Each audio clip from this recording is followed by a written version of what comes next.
Boa noite, pessoal. Tudo bom com vocês? Hoje nós temos a nossa segunda live, né, dessa semana de temperamentos. Deixa eu ver se eu consigo colocar o nome aqui.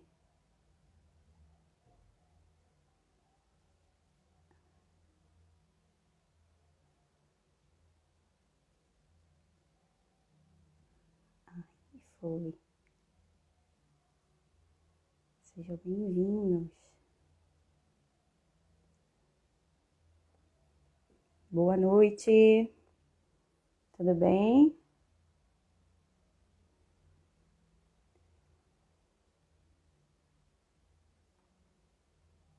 Vamos falar hoje sobre esses dois temperamentos. E o que acontece? A nossa ideia inicial, né, era usar essa semana para falar bastante sobre os temperamentos, né? Que as pessoas já estão conhecendo, descobrindo cada vez mais, mas, né, tem algumas pessoas que ainda têm muitas dúvidas, né? Então hoje, né, ontem a Laís falou com a Aline sobre temperamento colérico, a Aline é colérica e a...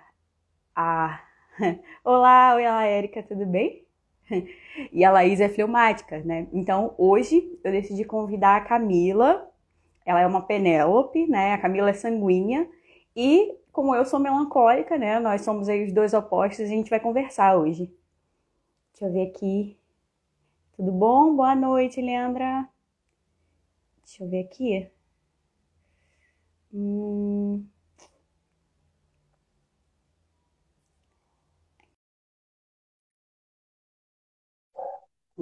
ver se vai.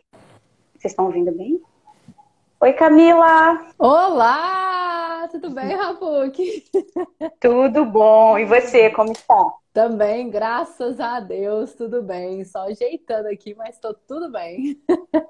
Muito bom. Olha, eu fiquei muito feliz por você ter aceitado o nosso convite, né? Que é uma semana super especial aqui e muito animada, né? Porque você é a sanguínea típica. A sanguínea típica de animação, né? Sim, sim, a gente vai falar bastante sobre isso, porque tem muita gente que tem dúvida, né, Camila? Por mais que, né, pra gente já é algo mais costumeiro, a gente ouve, né, começou a ouvir o doutor Ítalo, tem curso do Padre Paulo Ricardo e tudo mais, mas ainda tem algumas pessoas que têm muita dúvida, né, de entender de fato qual é o temperamento dela, ou, né, se o temperamento tem relação mesmo com a tomada de decisão da pessoa, né, com aquela coisa da personalidade, fica uma certa confusão. Então a gente decidiu fazer essas lives, né, para poder proporcionar ao pessoal entender um pouco mais. Mas antes, se apresenta aí para quem não te conhece, porque eu acredito que a maioria deve te conhecer, mas se apresente. Rafuque, muito obrigada pelo convite. Eu fiquei me sentindo muito lisonjeada mesmo pelo convite. Uma alegria muito grande, porque o Clube das Penélopes foi um grande despertar para mim, né? Foi um grande lapidar do Senhor desde o ano aí de no início de no final, na verdade, de 2019, se não me engano, vocês começaram com aquelas lives. Eu comecei ali bem na primeira live, comecei com vocês e até hoje estou com vocês, né? Porque de fato foi uma riqueza para mim, foi um grande agir do Senhor mesmo através do clube. Os livros foi um despertar, o despertar da senhorita Prim foi um despertar da minha vida. E ali eu não posso nem falar muito porque o sanguíneo aqui ativa e a gente fica emocionada, né? É verdade. A gente fica emocionada de alegria mesmo de ver o agir do Senhor através do clube, né? Foi o sim de Deus ali na minha vida. Muito obrigada, né, pelo convite. Eu sou Camila, e como você me apresentou, eu me chamo Camila Carvalho e Camila Alves, né? Camila Carvalho Alves, na verdade, e que o Alves é o nome de casada. E eu tenho 11 anos de casada, eu e o Thales, nós vivemos aí. Começamos o Lapidando Mulheres, o trabalho, o projeto do Lapidando Mulheres, devido ao chamado de Deus, né? Eu já fazia um trabalho com adolescente por muitos anos, eu e meu esposo, adolescentes e jovens, e nós vínhamos sentindo um chamado diferente, algo que tinha que mudar. E um sacerdote na igreja falou para mim, ao confessar, ele falou: Camila, eu quero bater um papo com você. Eu, beleza, voltei lá, fui bater um papo com ele. E nesse bate-papo ele virou para mim e falou assim: minha filha, o Senhor tem águas mais profundas para você. E naqueles águas mais profundas, para mim, nós já estávamos em discernimento com o nosso diretor espiritual. E naquele momento ali de águas mais profundas, e já no Clube das Penélopes, e com aquele tanto de livro de mulheres, e com aquele tanto de... Profissionalmente, eu já atendia mulheres, né? Trabalhava muito com a questão da mulher ser melhor, o propósito, o talento das mulheres, né? Potencialização mesmo, tanto profissional. E ali o Senhor foi me chamando a ser uma mulher dedicada a esse projeto Lapidando Mulheres. Então, nós temos aí mais de um ano já trabalhando com Lapidando Mulheres. E nesse processo de lapidar mulheres, na verdade, quem foi grande ganhadora dessa lapidação fui eu, né? E já estávamos há mais de... Vamos falar assim, eu acho que foi em setembro de 2019, nós entramos na fila de adoção, estávamos cadastrados para a fila de adoção. E em dezembro, dia 16 de dezembro de 2020, nós recebemos 2 irmãs em casa, né? Então, nós somos hoje pais, estamos no processo de adoção de 2 lindas irmãs. Uma chama Cibele, a outra Micaele, 5 e 6 anos de idade. Uma chegou com 4 e 6, agora está com 5 e 6. Né? Então, foi um grande presente de Deus aí na nossa vida, as meninas. E mais ainda, o lapidar do Senhor através tanto do matrimônio e hoje através da maternidade. Eu sou essa, Camila, e tenho o trabalho aí, a missão dentro do Lapidando Mulheres. Essa sou eu, um pouquinho de mim aí, Rapuque. Não, é muito bom acompanhar, né? Não só a tua caminhada, mas a evolução também das outras meninas no clube, né? E é nítido, como a gente vê que, assim, né?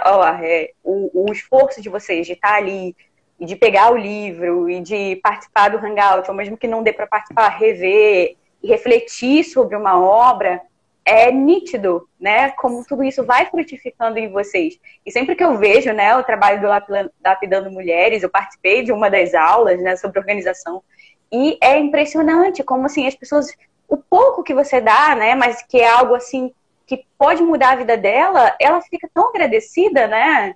É uma coisa realmente que transforma as pessoas. Então, o trabalho, né, Camila, que você faz é maravilhoso. Maravilhoso. Mas aí, então, hoje, né, em específico, a gente vai falar sobre os temperamentos. E eu queria falar logo no início para dar só uma introdução para quem não entendeu muito bem o que é o temperamento ainda, né? Então, o temperamento, né, na verdade, ele surgiu de uma teoria muito tempo atrás. Era uma teoria humoral, né, de humores, onde se percebia que esses humores, ou um pouco mais ou um pouco menos, né, eles acabavam meio que desequilibrando a pessoa. Então, o início dos estudos do temperamento é exatamente isso, né? É uma disposição da pessoa, né, e que fazia parte da constituição física e que havia um desequilíbrio ali. Então, vocês vejam, né, hoje em dia as pessoas, elas acabam meio que pegando o temperamento e justificando um vício, né? E se a gente for pensar nesse início da ideia do temperamento, que ele é essa coisa que é um desequilíbrio, quando a gente entende dessa forma, fica muito mais fácil da gente, bom, então se é um desequilíbrio, eu preciso equilibrar, né? Eu preciso arrumar um sentido aí. E então, eu queria que você falasse, Camila, assim, qual foi o teu primeiro contato, né, com os temperamentos, como aconteceu, né, e como você vê essa coisa, assim, do estudo dos temperamentos para entender as pessoas? Então, Rapuque, foi bem interessante, porque eu fui fazer um processo de recrutamento e seleção para uma empresa em São Paulo, e a empresa usou, né, um teste de análise de perfil. No mundo empresarial é assim que chama, né? Teste de análise de perfil. E eu conheci ali, e eu já servi a igreja ali, já tinha tempo de servir na igreja. Eu me casei com 25 anos, eu já servia, já tinha 7 anos que eu servia na igreja, né? Então, eu não conhecia os temperamentos. E quando ali eu fiz o teste de análise de perfil e eu fui contratada pela empresa e eu recebi o feedback da psicóloga da empresa, daquela análise de perfil, eu falei, meu Deus do céu, eu nunca li isso na igreja, né? Isso foi em 2010. eu falei, meu Deus, eu lidero equipes na igreja, equipes de jovens, a gente lidera, né, jovens, por que que a gente não trabalha isso dentro da igreja para, de fato, trabalhar nossa liderança, para, de fato, ajudar os nossos jovens a se conhecerem? Meu Deus, isso aqui vai ser bom demais. E ali eu fiquei encantada, né, com aquele estudo, e eu falei, eu quero saber mais, eu quero estudar mais sobre isso, mas não tinha nada. A gente não encontrava nada, a gente não encontrava livro nenhum sobre na parte espiritual. O que a gente encontrava era só na parte, de fato, profissional. De psicologia, né? Psicologia, profissional. E mesmo os psicólogos não são todos, até hoje, não são todos psicólogos que conhecem. Tem psicólogo que você vai conversar e fala, que isso? Não, isso é mentira, isso não existe. Não, isso é astrologia. Fala um monte de coisa, né? Aí, isso é horóscopo, né? Aí a gente, não é isso, não tem nada a ver, né? E vou ali, vou explicar. Mas enfim, aconteceu que em 2010 eu conheci, pelo fato de passar por esse processo de recrutamento e seleção. Eu trouxe para minha casa, fui pesquisar, fui estudar profissionalmente, e ali estudando profissionalmente, fui fazendo cursos e mais cursos, e fui ajudando as pessoas que davam mais profissionalmente, mas não ia para a área espiritual. Até que um dia o Padre Paulo Ricardo surgiu com o curso dele. Quando o Padre Paulo surgiu com o curso dele, e era muito engraçado, porque como eu era da parte profissional e eu atuava na área profissional, quando eu trazia para o ambiente espiritual, para a igreja, as pessoas ficavam assim meio assustadas, né? Inclusive meu esposo, dentro da minha própria casa, né? O meu esposo, como um bom melancólico, eu uma sanguínea, eu empolgada com aquilo lá, com aqueles estudos, com aquele negócio, toda empolgada. E meu esposo, você tá doido? Isso aí é horóscopo, isso aí né? Meu esposo mesmo era o primeiro a tacar pedra, né? A jogar o balde de água em mim. E ali eu fui bem devagar, né? E quando o Padre Paulo lançou o curso dele, aí sim, o meu esposo começou a estudar. Eu comecei a estudar com ele. Aí eu falei, aí eu bem caladinha assim no cantinho, tipo, eu te falei, eu te falei. eu te falava, né? Então ali eu ia meio que, de uma certa forma, cutucando e falando da riqueza. E ali o Padre Paulo só mudou a nomenclatura, porque no ambiente profissional a gente estuda com uma nomenclatura, e na hora que chega no ambiente espiritual traz uma outra nomenclatura, que é o colérico, o sanguíneo, o melancólico e o fleumático, né? Mas no ambiente profissional acaba trazendo uma outra nomenclatura e trazendo também para âmbitos profissionais, para áreas profissionais, para desenvolvimento profissional. E quando a gente foi para o espiritual, a gente vai contemplar essa graça de ser para a espiritualidade. Nosso fim último é o céu, né? Então, né? Então foi esse o diferencial. Mas foi com o curso do Padre Paulo. Aí depois, com o Dr. Ítalo, né? Ele trouxe o livro dele também. E aquilo foi me ajudando a trazer para dentro da igreja, porque senão as pessoas achavam que eu estava trazendo só a área profissional. E também foi... É como se na minha cabeça fizesse conexões, sinapses mesmo, né?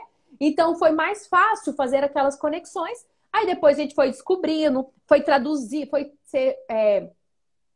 O livro do Antônio Rui Marinho foi traduzido. E ali também fala sobre temperamento, né?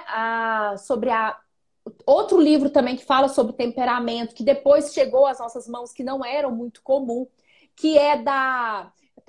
Ele está até aqui comigo, em cima da minha mesa, que é do Adolfo Tanqueray, que é o compêndio da teologia ascética e mística. Ele vai falar um pouquinho dos temperamentos também. É um calhamaço, né? Mas ele vai falar um pouquinho sobre os temperamentos. E ali foi ajudando a desmistificar ali os temperamentos, tá, Rapu? Então foi por isso. Então, eu comecei no âmbito profissional e depois que eu vim para o espiritual. Muito bom.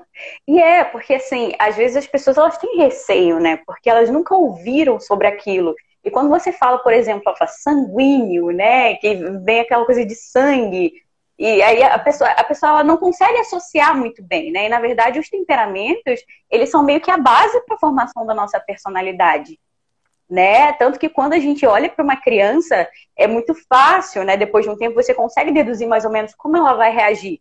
Por quê? Porque ela tem um padrão ali.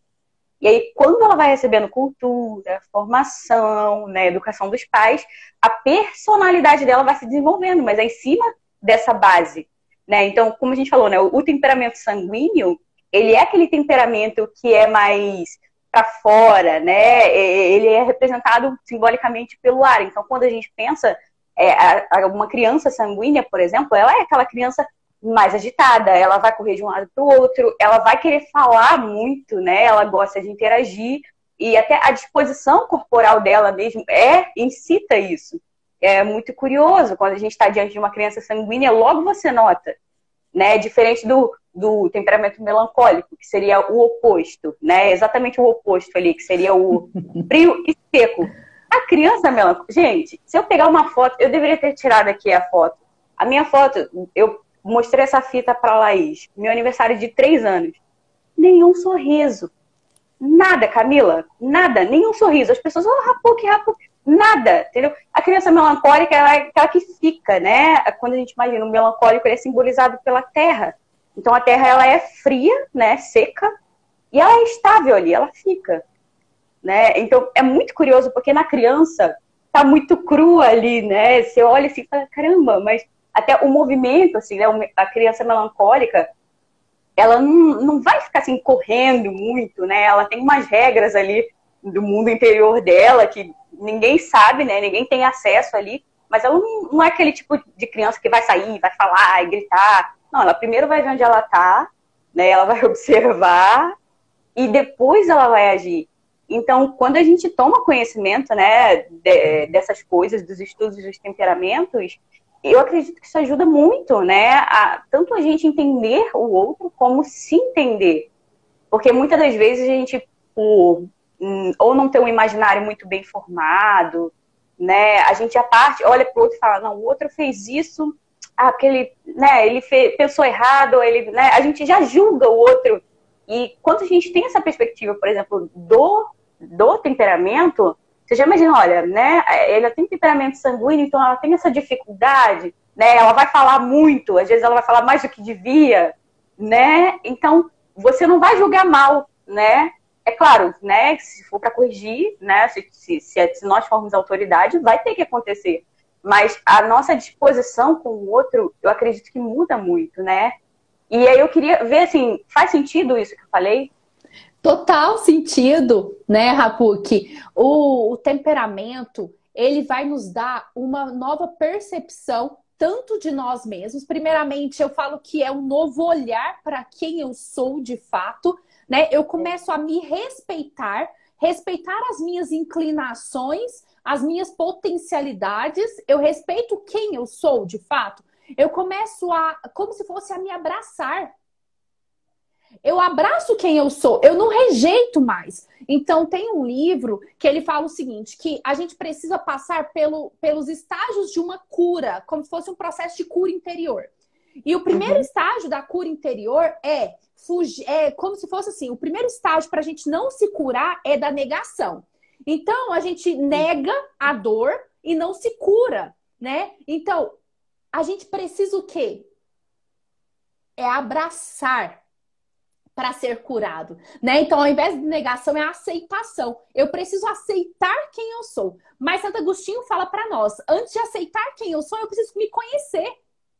Não tem como eu aceitar a Camila se eu nem conheço quem é a Camila.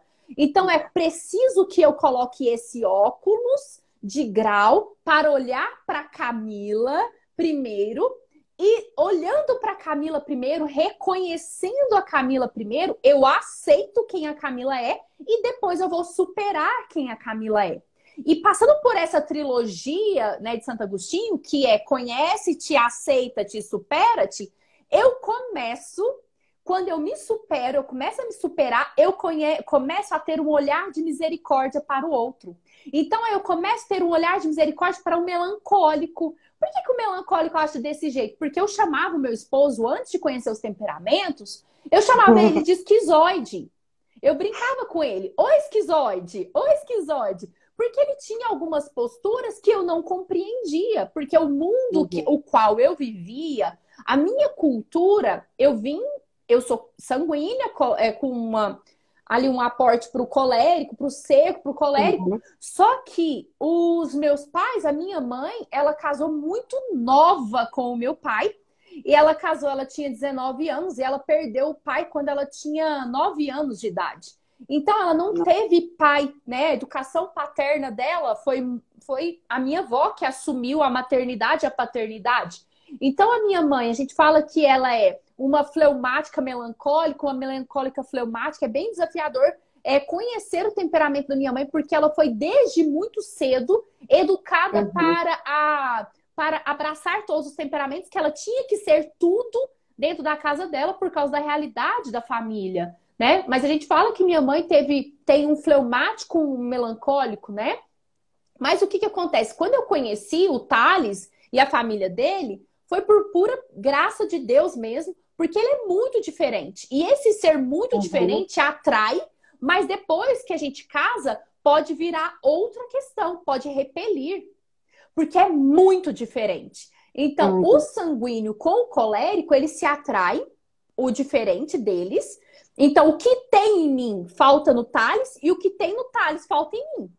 Então, eu tenho o sanguíneo, ele tem uma indisciplina natural, ele começa algo, ele às vezes chega no meio de algo, mas ele não chega no fim. Então, ele não tem começo, meio e fim das coisas. Então, por ter sido educada por uma mãe que tinha ali um melancólico, ela acabou me disciplinando em algumas coisas para ter começo, meio e fim.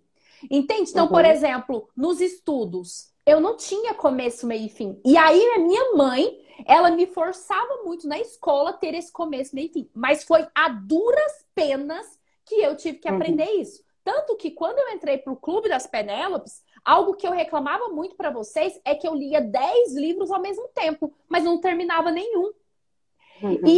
E quando eu comecei, eu estava no Clube das Penélopes em 2020, eu comecei eu comecei e terminei.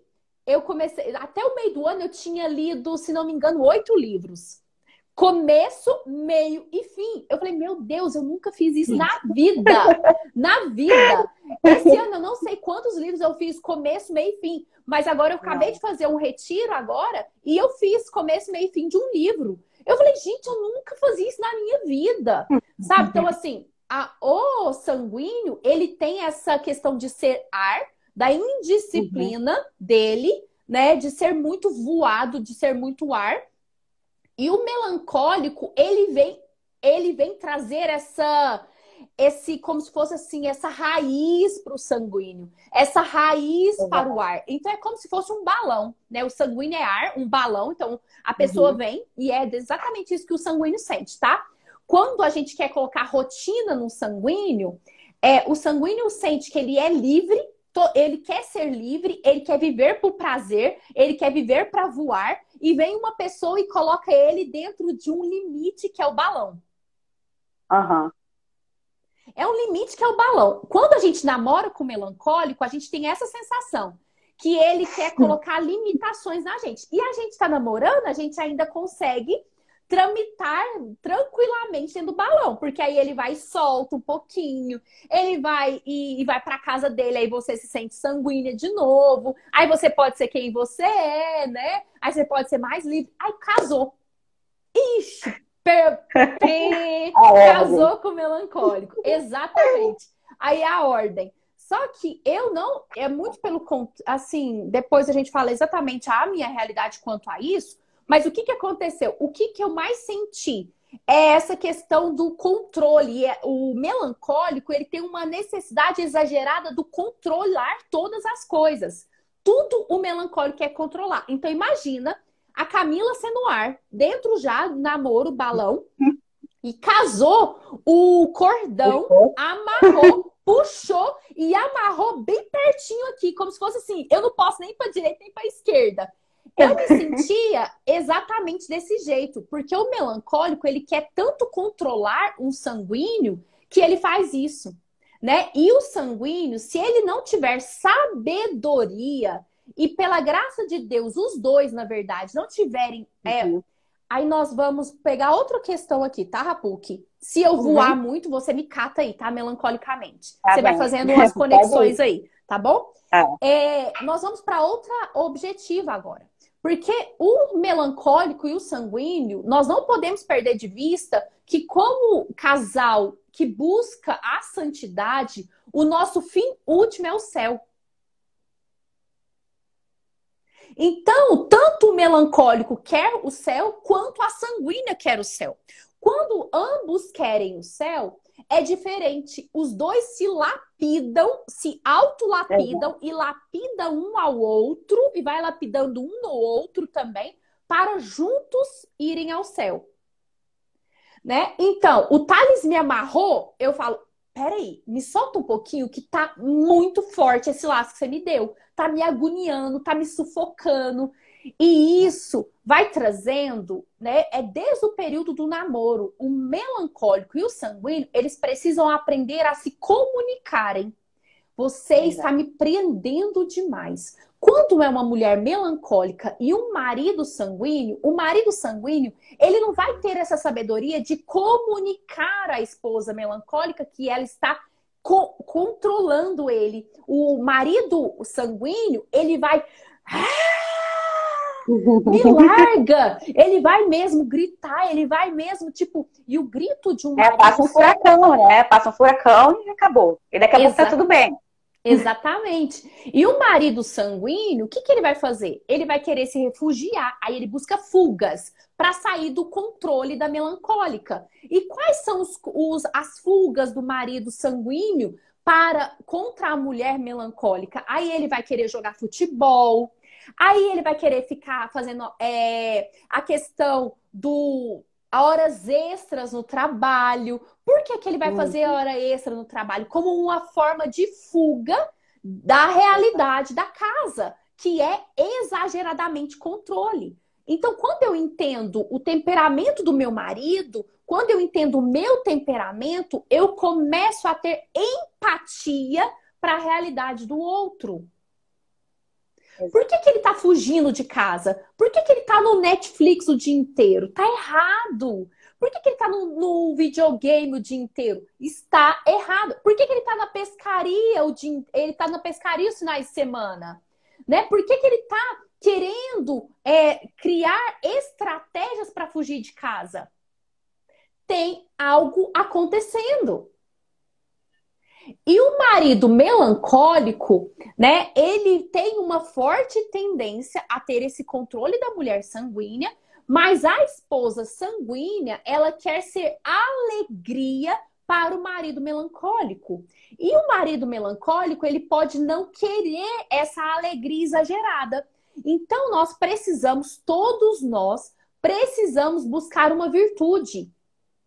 Lembra que o foco nosso é o céu?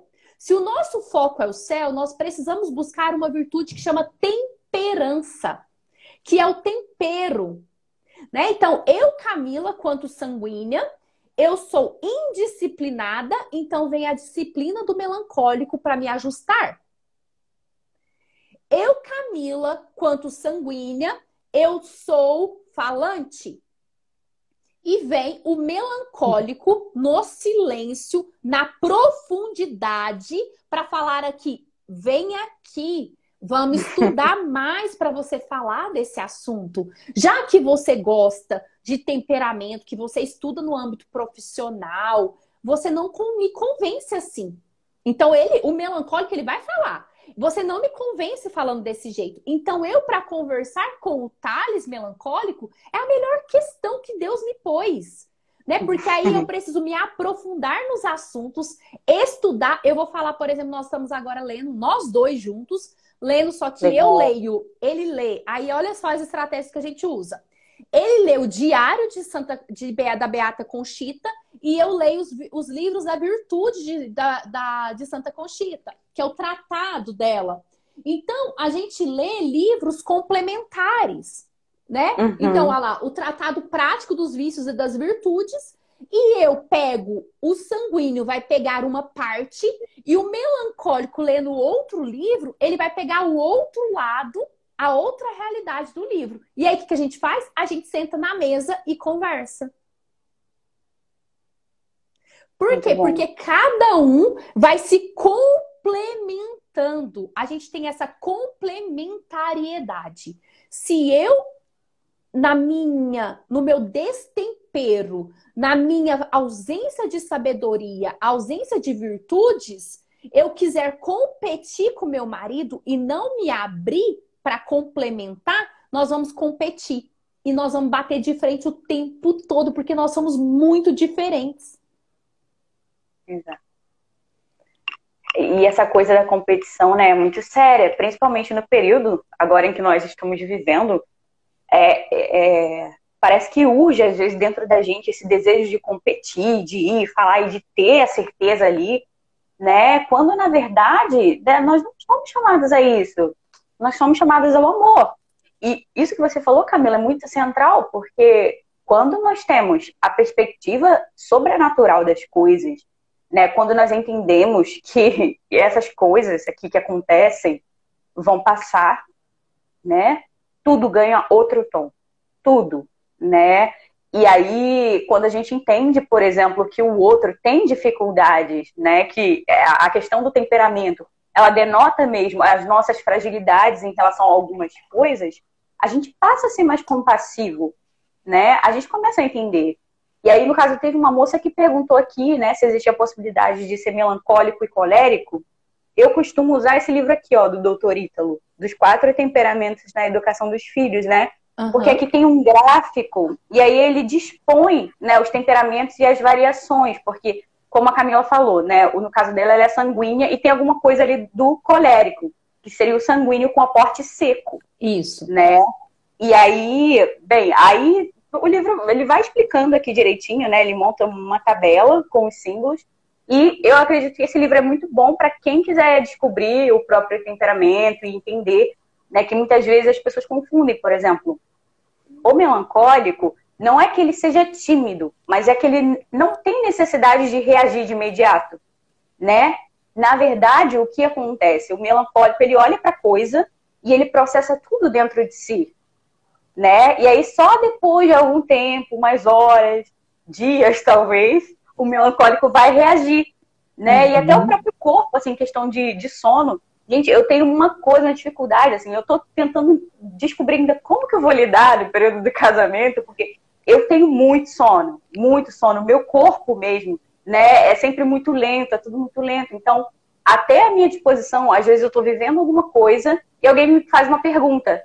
E aí eu, né, eu não sei o que responder. E aí, sei lá, dias depois eu encontro a resposta.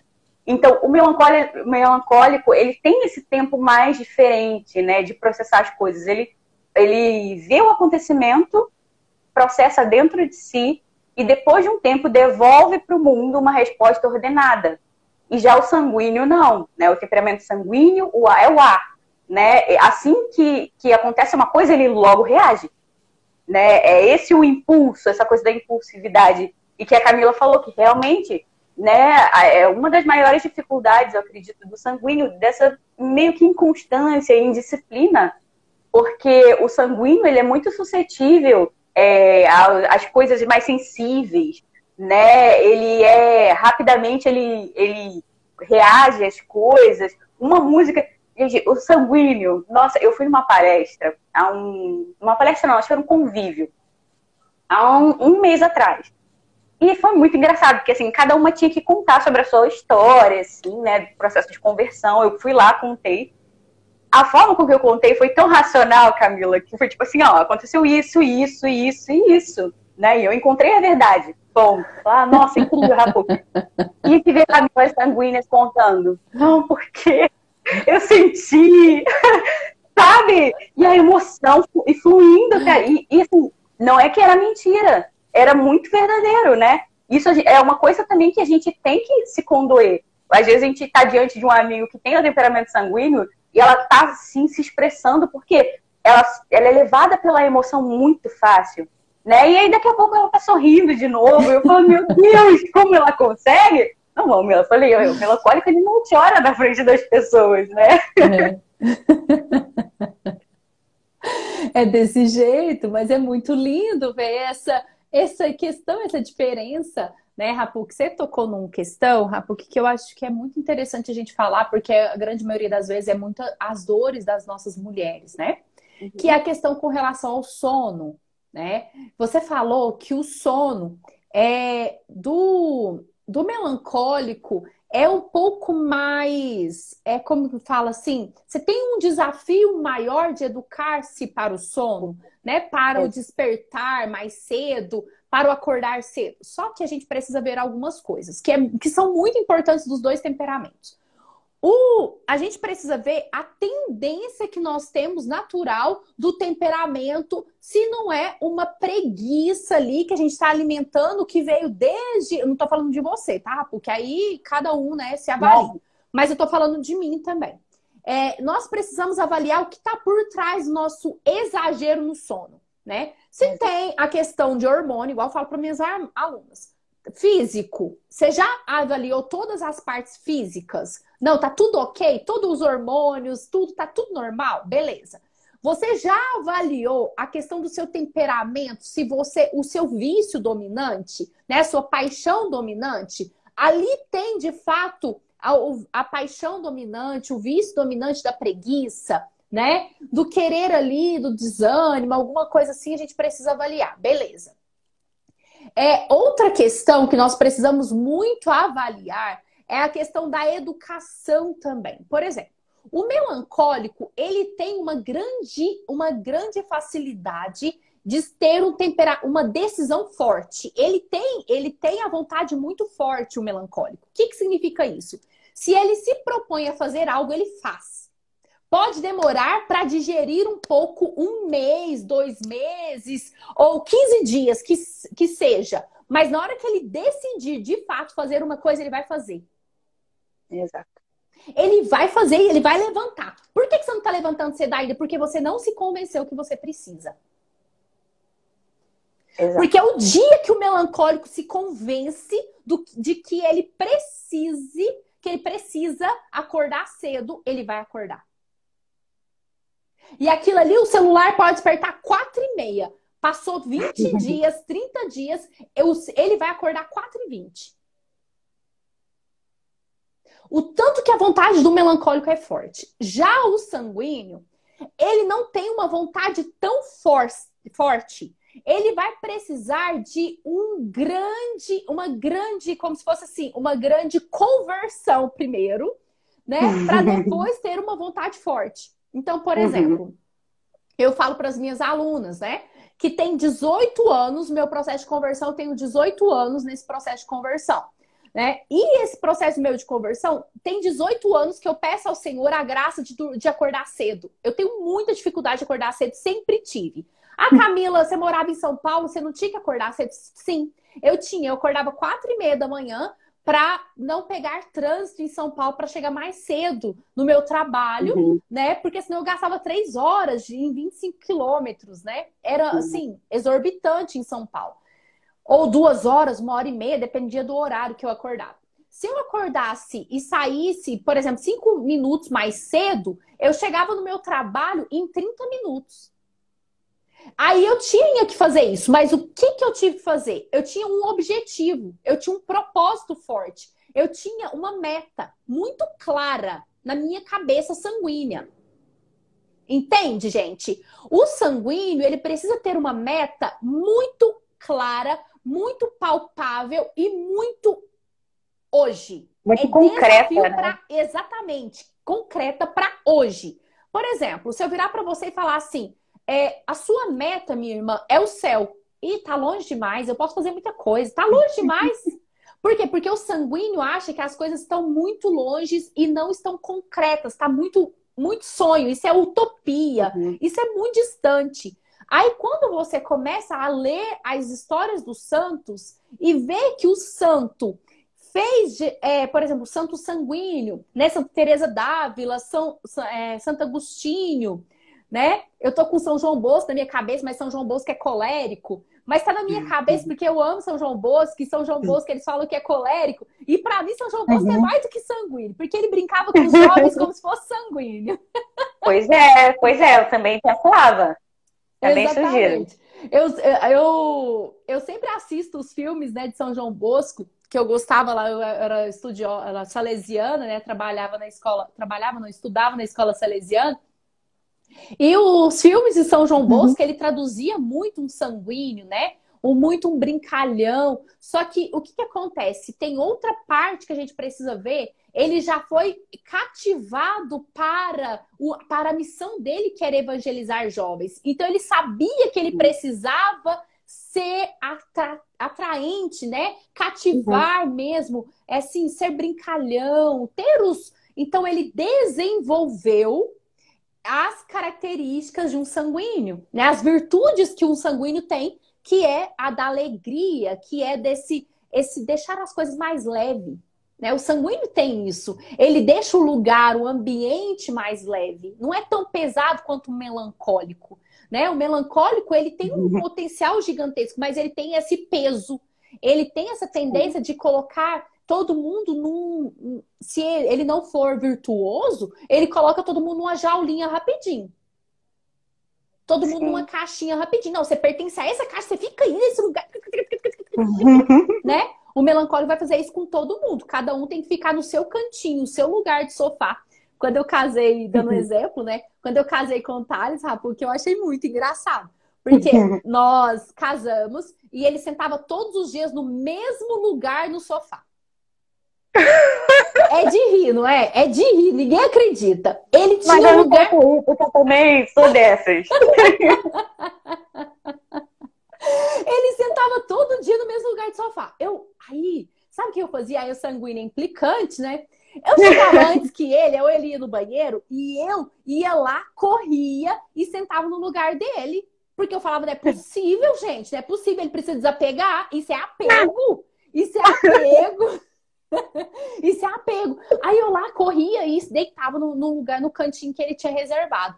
Gente, ele parava na minha frente assim, cruzava os braços, parava na minha frente e esperava eu sair do lugar dele. Esse é meu lugar do sofá.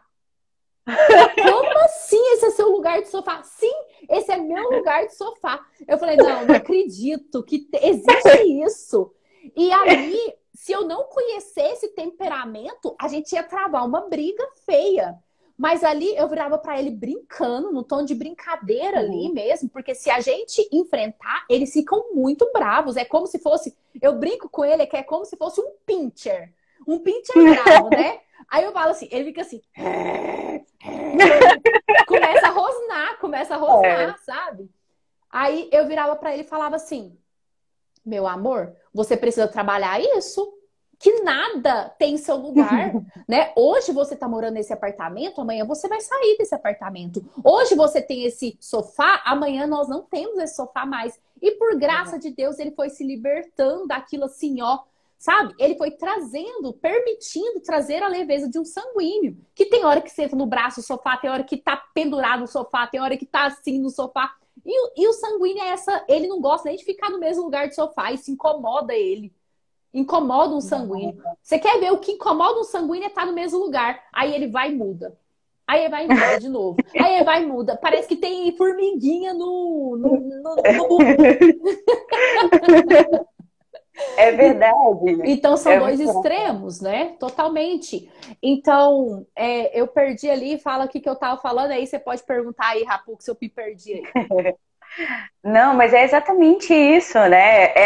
Às vezes é muito engraçado, porque a gente pensa, nossa, a gente carrega umas manias assim, né? Principalmente o melancólico, ele gosta de cultivar, né?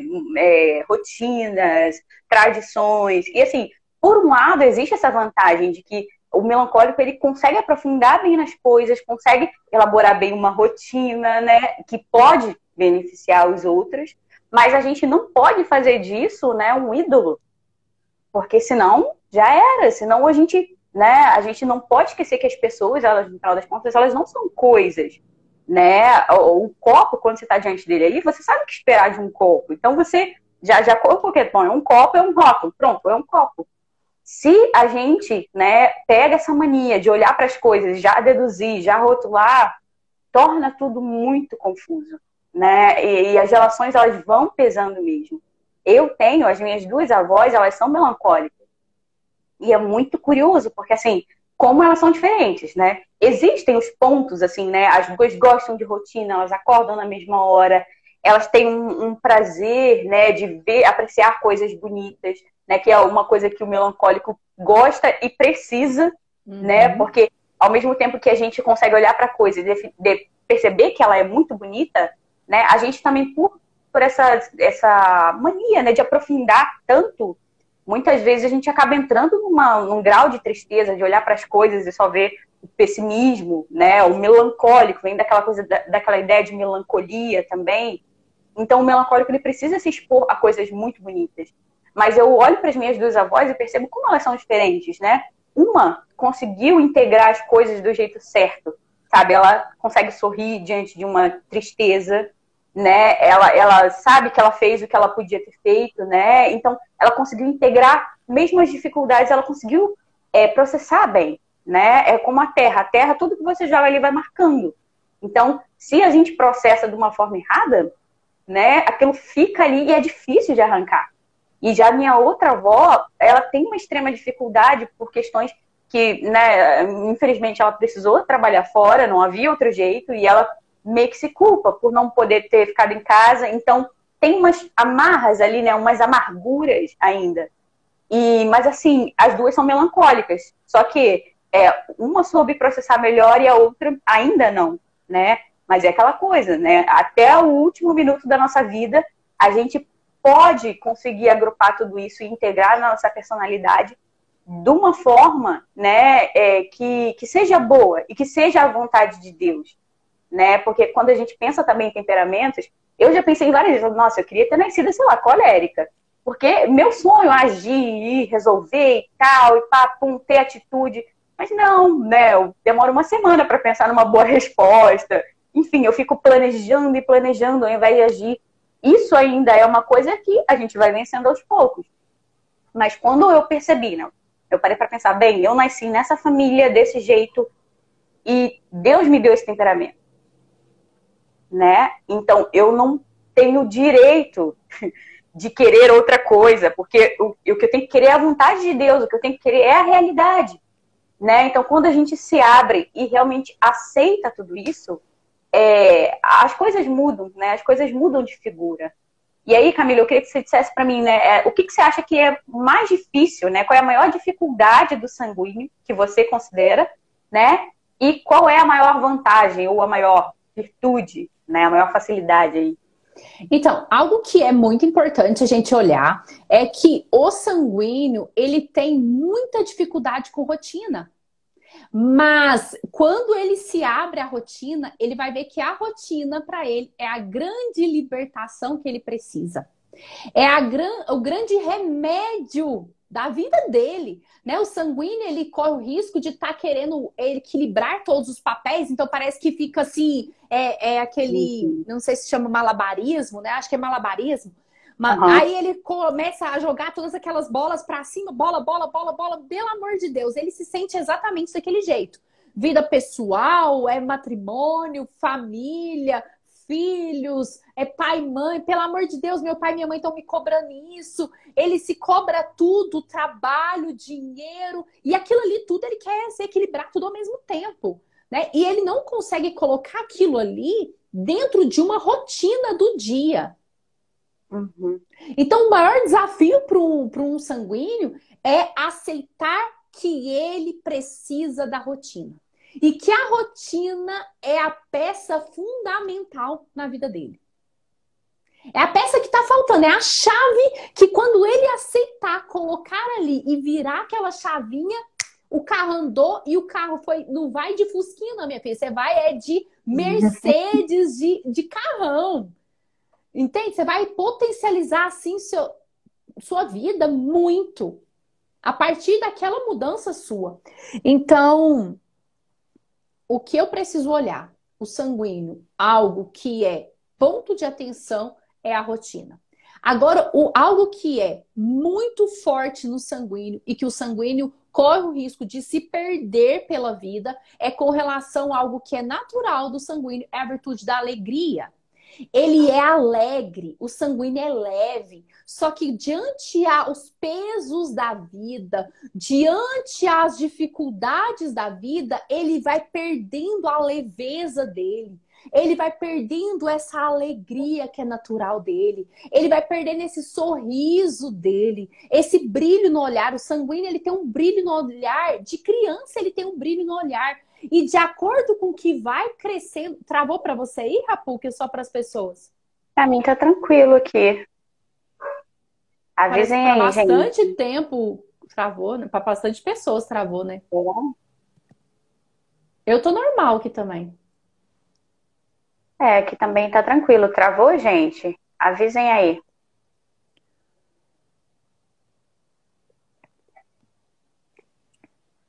Bem, vamos seguindo e aí qualquer coisa a gente dá uma pausa aqui. Beleza, então tá. E aí, o sanguíneo, ele tem essa questão de perder essa alegria, né? Ele corre risco de perder Uhum. essa leveza dele. Pelas tristezas da vida, que são normais, que são comuns, né? E aí, o sanguíneo tem uma questão o quê? Toda dificuldade que vem na vida, ele quer ver com alegria, né? Ele quer ver em exagero com alegria. Só que é exterior, não é interior mais. Entendi. Aí as pessoas não entendem, Rapu, que é algo que eu vou falar aqui muito Uhum. sério mesmo. Quando um sanguíneo suicida. Mas, gente, como assim? Esse sanguíneo, né, Vivia feliz. suicidou. Ele vivia feliz. Ele era uma pessoa pra frente, pra cima. Todo mundo, ele alegrava, contava piada pra todo mundo. O que aconteceu? Por quê? Por quê? Porque o sanguíneo, ele vive algo que é exterior. Essa alegria, como ele cativa as pessoas pela alegria, essa alegria vive exterior, fica exterior como se fosse uma casca, e no interior ele está entristecido. Quando ele vai para o quarto dele, ele está muito entristecido.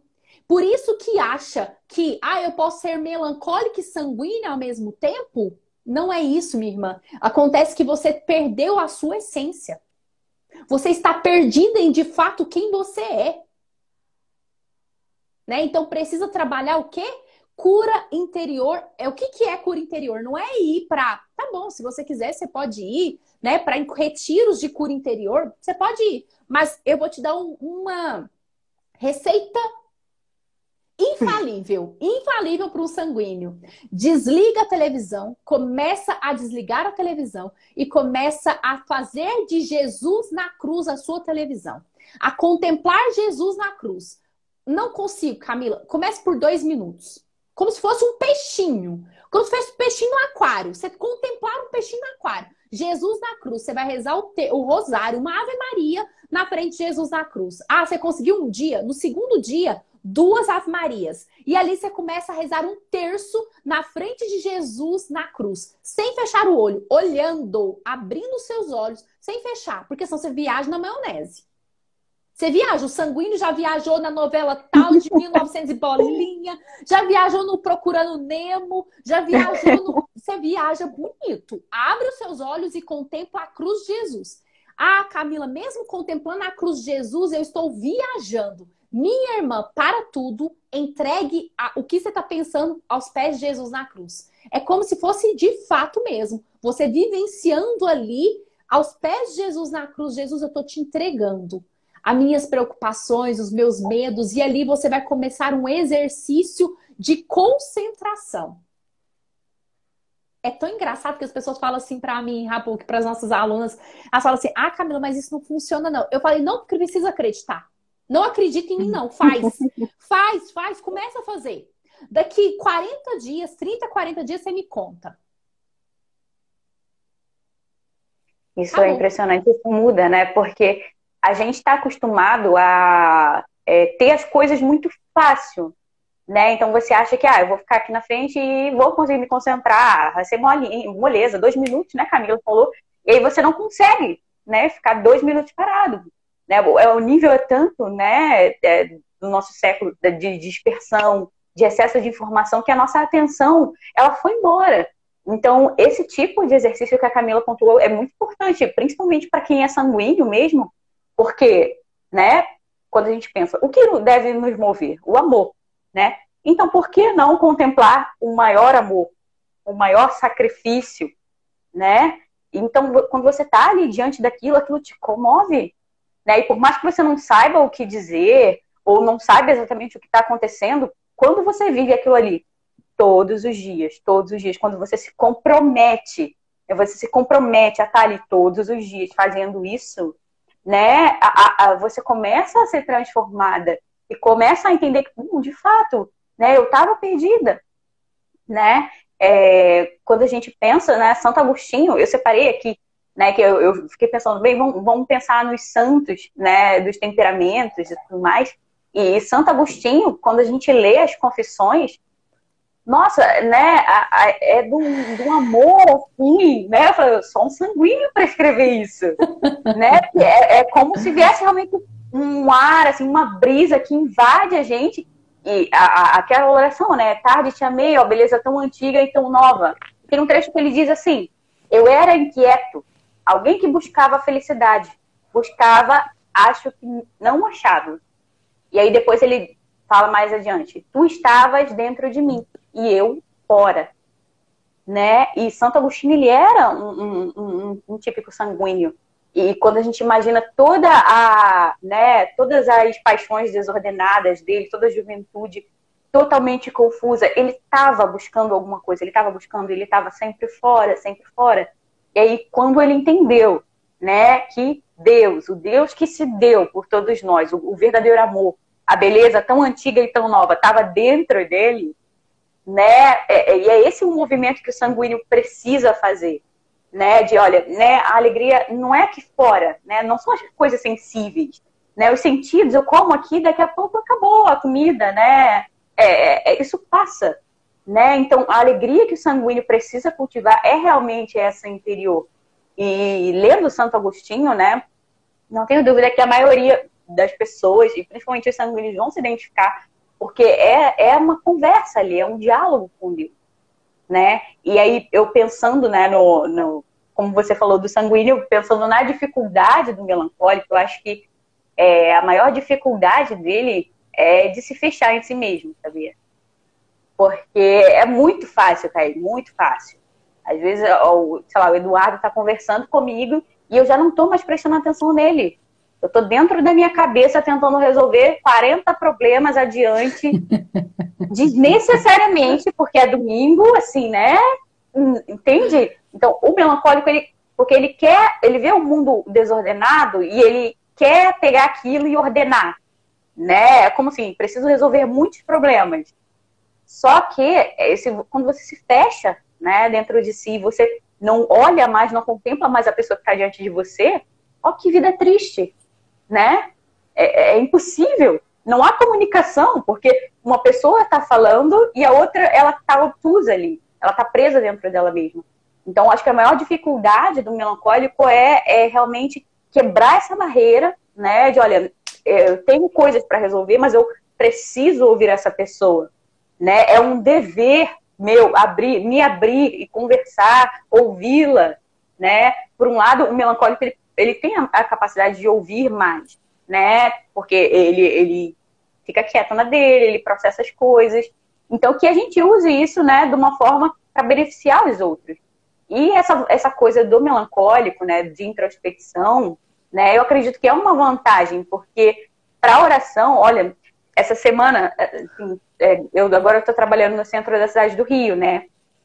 Aí o que acontece? Tem uma igreja, a Antiga Sé, linda, maravilhosa. Quem vier passear pelo Rio, venha conhecer. Foi a igreja em que o imperador foi coroado e tal. É muito bonita, sabe? Aquela beleza assim que te impacta e você fica admirando os detalhes. E assim, se mandasse assim, rapô, que você tem que ficar aqui 5 horas, eu só ficava, né? Diante do Santíssimo, né? A meditação, o silêncio, né? Aquele silêncio que ordena e que ajuda, né, a alma a realmente encontrar o Criador. Então, o melancólico, ele tem essa facilidade de parar, de refletir, né? Então, vamos direcionar isso para uma coisa que é realmente importante, né? Que é o grande amor da nossa vida. Porque tudo isso vai moldando, né, a gente. Então, é necessário mesmo que a gente se beneficie dessas coisas. Assim como o sanguíneo tem essa coisa da alegria, que, olha, um lugar sem o sanguíneo não é um lugar tão legal. Eu vou ser sincera, não é, entendeu? Eu tava aqui me arrumando pra live, não, mas porque eu tenho live agora, não sei o quê, e ela já puxando papo, não sei o que, minha mãe é sanguínea. Super de boa, assim, não, vamos lá e tal, entendeu?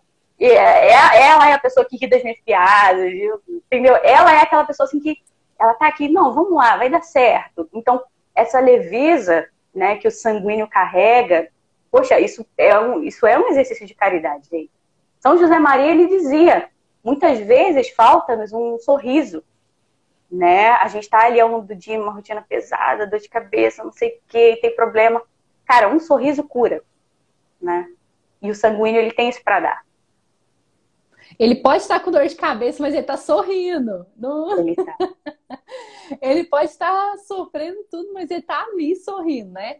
Então, isso é muito bonito, né? Algo que me chama muita atenção no melancólico, né, Rapu, que de fato, é esse olhar, né? O melancólico, ele tem um olhar das miúdas, nos miúdos, né? Nas delicadezas, nos detalhes, assim. E isso me chama muita atenção no Thales, né? Às vezes, eu faço algo e ali, ele tá... Gente... Eu posso comprar um brinco novo ali, falar assim, nem preciso falar pro Thales, não. Quando a gente logo que casou, eu falava, eu vou comprar esse brinco novo aqui. Gente, poderia ser um mínimo detalhe do brinco, ele percebia. O que uma mulher busca, né? A grande maioria das mulheres querem, o Thales, o melancólico, ele observa os detalhezinhos ali, né? Um brinco, uma unha que você fez, um detalhe, pequenos detalhes. Isso me cativa muito, esse pequeno detalhe no melancólico, porque ele pega um pequeno detalhe de tudo. Inclusive, o Thales, ele me ajudou muito na questão, inclusive, do método de ovulação Billings. Para quem não conhece, vai estudar, e seu marido melancólico te ajuda muito, né? O marido melancólico, ele ajuda muito a esposa sanguínea com o método de ovulação Billings, porque a gente tem muita dificuldade como sanguínea de colocar padrões nas coisas. E aí, o que eu ia fazendo? Como a gente conversa, facilmente a gente conversa, eu ia contando para ele, éramos namorados, ele morava em São Paulo e eu em Uberlândia, Minas Gerais, porque eu contava para ele as sensações que eu tinha do método de ovulação Billings, porque a gente tem que pegar as sensações. E ali, as minhas sensações, ali, o que eu tinha, né? E eu contava para ele até as minhas emoções do tempo, a minha mudança corporal, então ele pegava tudo. E ele falava assim, presta atenção, agora você está próxima da menstruação, agora você está próximo da sua ovulação, você está próximo disso. Ele criou padrão, então eu ia contando para ele foi criando padrões para que a gente vivesse o método de ovulação Billings. Foi algo assim... Assim, gente, algo assim que vocês não têm noção da bênção que foi pra mim. Entende? Então, eu preciso usar desse bem que tem de detalhismo do melancólico. Então, eu sou nada detalhista, ele é exageradamente detalhista. Por ser casada com ele há 11 anos, ter namorado 7 anos, então tem 18 anos juntos aí, eu já peguei esse detalhismo dele. Mas isso é riquíssimo, né, no melancólico. Algo que é assim, que é um ponto de atenção para o melancólico é a confiança. Né? Como ele tem uma necessidade exagerada de controlar todas as coisas, confiar numa outra pessoa e confiar principalmente em Deus é muito desafiador. Exato. Né? Então, a virtude da fortaleza precisa ser muito trabalhada no melancólico. Né? E ele tem a virtude aí, né? O melancólico tem de sobra a virtude da ordem, né? De sobra a virtude da ordem, né? Então... É verdade, é verdade. Olha, então eu falei de Santo Agostinho, né? E só para lembrar, né? Para não deixar passar em branco, uma santa que eu gosto muito, tá aqui ela, ó. Santa Terezinha. Que é melancólica, Santa Terezinha. Eu peguei uma frase aqui dela que, nossa, descreve muito bem uma sensação de um melancólico. Ela diz assim, sou de tal natureza que o temor me faz recuar. com o amor, não somente avanço, mas voo. Então, mais uma vez, a gente pontua aqui, que eu acho que é extremamente necessário, né? Que, olha, o temperamento, ele não vai ditar o seu fim, né?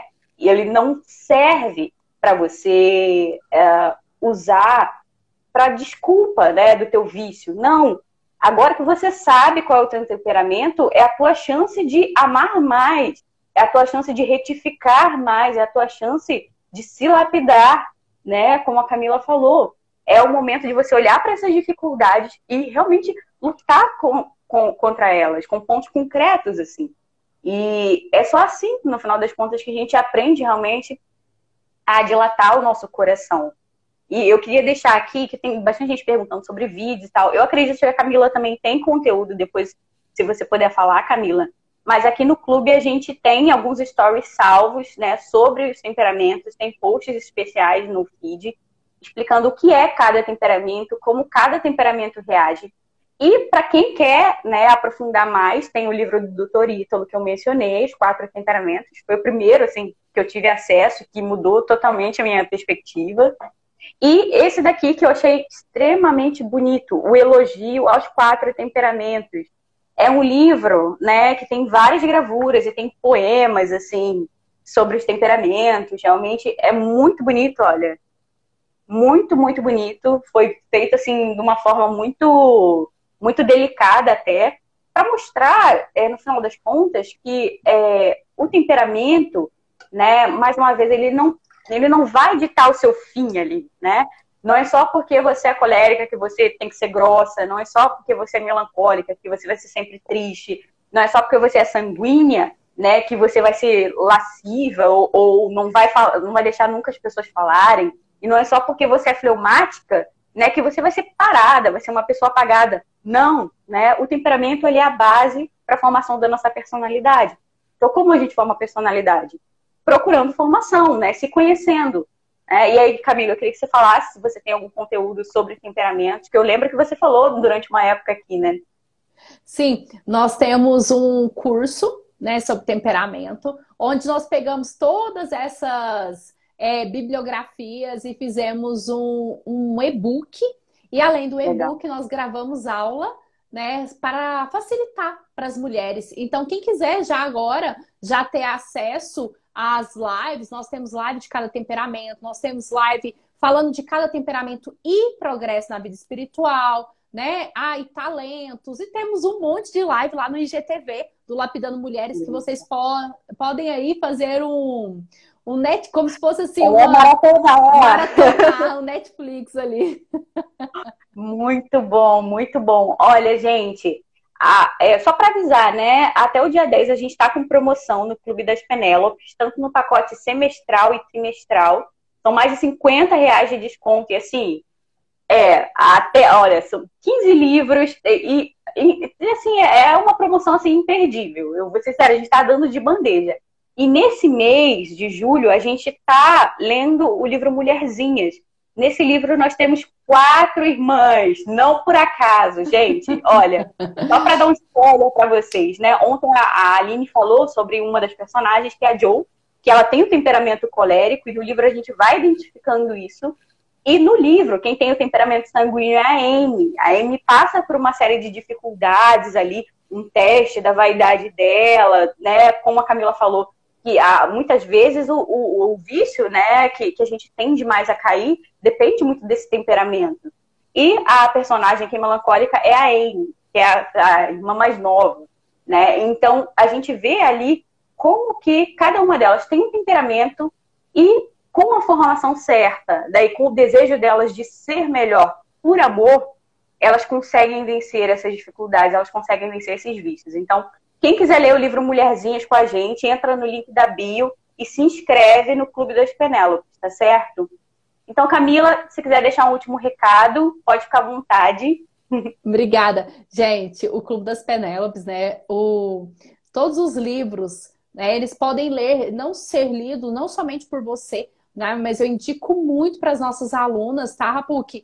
Que ler com suas filhas, né? Então, a sua filha adolescente ali, pré-adolescente, Tem muitos livros que são riquíssimos, que vão formando, ajudando muito na formação, tanto nossa quanto das nossas adolescentes. Tem romance, né? Mulherzinha, gente, que, nossa, que delícia, É uma que é doçura, né? aqueles livros que você não quer terminar. E a gente fica ali na torcida. Não, como que vai acontecer aí, né? Como se vai desenrolar a história. Mas tem muita coisa boa ali, muita delicadeza. E principalmente a Senhora Marty, eu acho que ela é um ponto-chave ali daquele livro para guiar as meninas nas virtudes, né? Sabedoria, como que ela traz as virtudes mesmo da sabedoria. E, Rapuca, então, quem quiser conhecer mais nosso trabalho, então pode ir lá, Lapidando Mulheres, vai ser um prazer receber cada uma de vocês. E muito obrigada, minha irmã, mais uma vez aí, pelo... É tão engraçado que a gente não se conhece pessoalmente, mas eu tenho uma sensação que a gente se conhece há muito tempo. Não, a gente tem que marcar, gente, porque é tanta gente que eu tenho que conhecer, que eu quero conhecer, conversar, passar o dia. Mas é realmente isso, né? A gente cria uma intimidade, porque, né, no final das contas, nós amamos as mesmas coisas, né? Exatamente. Obrigada, minha irmã. Deus abençoe, viu? Deus abençoe, mulheres de Deus que estão aqui. Um beijo. Fiquem com Deus. Beijo, obrigada, Camila. Pessoal, eu vou deixar a foto dos livros lá nos stories, tá bem? Boa noite a todos.